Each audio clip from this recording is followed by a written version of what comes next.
remember what that was. I didn't know you did stand-up. I've done the most terrifying things. I've gone on in the leading role in a Broadway play with about 4 rehearsals, not really knowing the lines, and survived it, just barely.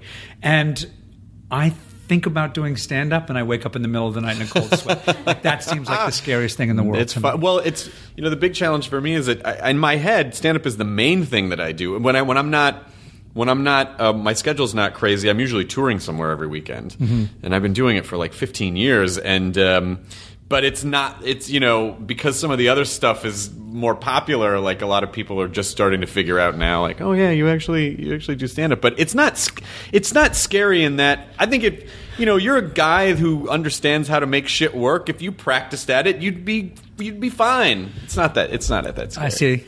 I know. Well, everyone has their thing. Like, you understand the mechanics of it, so to you it's that way. Your play thing is way more... I think it's way scarier... Okay, well, doing a play is really scary. ...to be stuck in a play, because, at least with stand-up, you have full control of the situation if you know how to have that. And if something fucks up, you can take a hard right turn and still save it. If you're doing a play and you fuck up a line, you can't turn to the audience and go, why don't we take that again? Like, you are stuck in that... You're stuck in that thing. You're stuck in it. You just saying that you had to go on without any rehearsal, that is, I'm like... Oh, God.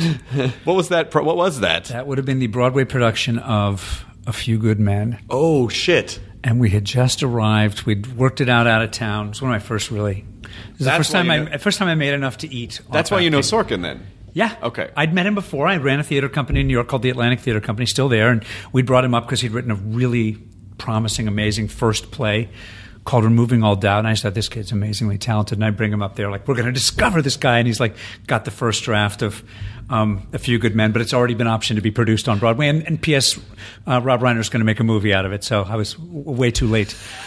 But he ended up putting me in this production, and I was in it, and we came to town, and I was playing the now famous Kevin Bacon role, sure, Jack Ross. And Tom Hulse was the lead. And we'd opened on Broadway, and we're doing okay. And they called and said, listen, I know you've only had a couple rehearsals. We've been meaning to get to those understudy rehearsals, because I was also understudying the lead. Just because I thought it would be a growth experience. And boy, was it. And they called and said, Tom's dog was bitten, and he's at the vet emergency room. You're going to have to go on. This is when I arrived at the theater, actually. And so they're putting on the costume. Doesn't fit me. He's a Navy officer. I'm a Marine.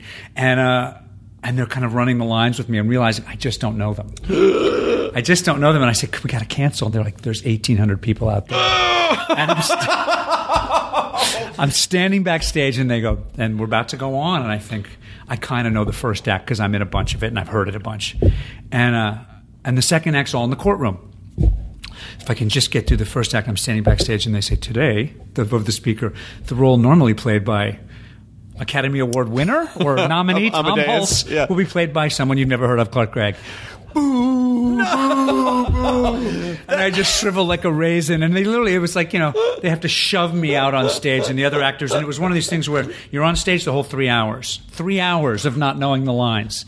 And I kept trying to say my lines when the scenes with my character were in. I kept mouthing your own words. And the people there's a blackout, and you go to another area of the stage, and another scene happens. It's basically like the movie script.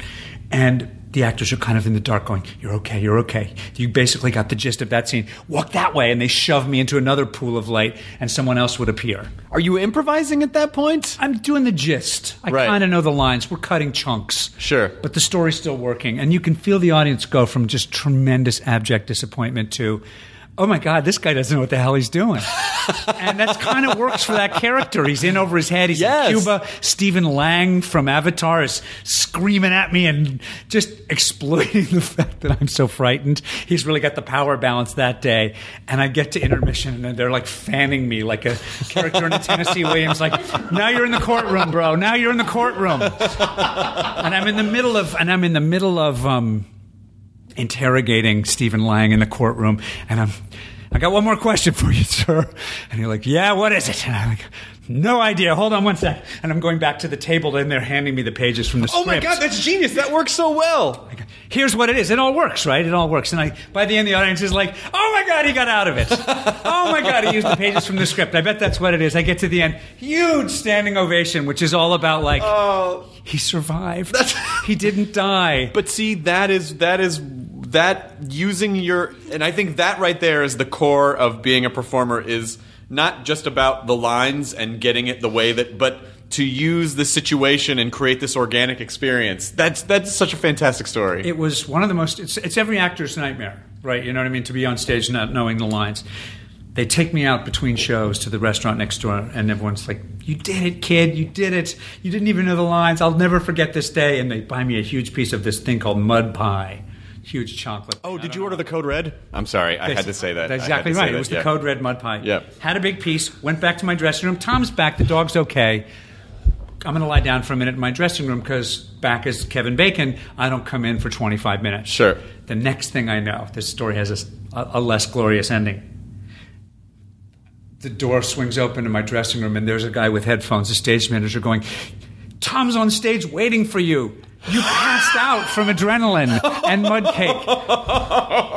And I'm just like, I stumble out on stage like 30 seconds later in a T-shirt with my jeans, not in a Marine dress uniform, from the other side of the stage and 2 chairs, just a guy who's asleep. Not sure where he is. 1,800 more people in the audience. Oh, Jesus. And a very confused and a little bit upset Tom Hulse on the other side going, oh, God. And I'm walking on stage and I'm having the thing from the nightmare. Oh, God, I hope this isn't a musical because I don't sing. Yeah. And I go out and it's a plea bargain, the first scene. And he's like, I'm going 3, give you 5. And he's like, no, that's not the numbers of this. And I finally kind of sorted out. And since there's no chairs, we sit down on the steps. And I look down and my zipper's completely down. And I have made my pubic hair a supporting character in A Few Good Men. Were you going commando? I was asleep. Okay, sure. I think it was an unfortunate kind of boxer fold moment, but I get through the scene. I stumble back. I wait till he comes off. I look backstage, and when I go off stage, everyone, all the supporting characters are in dress. They're all collapsed on the floor, writhing, laughing so hard, silently at what I've just done to Tom. And I go back and I have to prostrate myself at his feet. Just, I'm so sorry. He's like, did you pass out from the adrenaline? Yeah. Don't do that again. He knew it was a thing, but he still didn't want you to do it again. So I was literally Charlie Brown, hero to goat, in about 55 minutes. But you know what, though? A nice metaphor for the entertainment business, you know? A nice metaphor, a good lesson learned. It's a famous story amongst a certain age of Broadway actor. I went to Broadway bowling, which was a thing we did. I literally walked in and everyone stopped bowling and we're like, there he is. There he is. Thanks for the story.